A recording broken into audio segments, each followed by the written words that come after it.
আজকে আমি তোমাদের জন্য একটা হেলদি টেস্টি ব্রেকফাস্টের রেসিপি নিয়ে চলে এসেছি।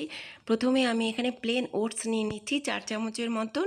যে যতটা খাবে সেই পরিমাণে ওটস দেবে, তবে ওটস কিন্তু দুধ বা জলে ভিজিয়ে রাখলে অনেকটাই ফুলে যায় আর অনেকক্ষণ পেট ভরিয়ে রাখে। আমি এখানে ডবল টোন দুধ ইউজ করেছি, তোমরা চাইলে কিন্তু জলও ব্যবহার করতে পারো। ফলের মধ্যে আমি এখানে আপেল আর কলা নিয়েছি, তোমরা তোমাদের পছন্দ মতন ফল ব্যবহার করবে। আর নিয়ে নিয়েছি 4টে আমন্ড বাদাম, খোসা ছাড়িয়ে রেখে দিলাম, এটা আমি আগের দিন রাতে ভিজিয়ে রেখেছিলাম।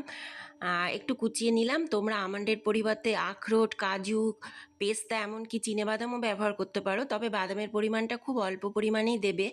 আর দিয়ে দিলাম চিয়া সিড, 15-20 মিনিট আগে ভিজিয়ে রেখেছিলাম। চিয়া সিডে প্রচুর ওমেগা 3 ফ্যাটি অ্যাসিড আছে, এখানে আমি 1 চামচই চিয়া সিড দিয়ে দিলাম। আর দিলাম অর্গানিক মধু, আর ওপর থেকে একটু আমন্ড আর কিশমিশ ছড়িয়ে দিলাম। ব্যাস রেডি হয়ে গেল হেলদি টেস্টি ব্রেকফাস্ট।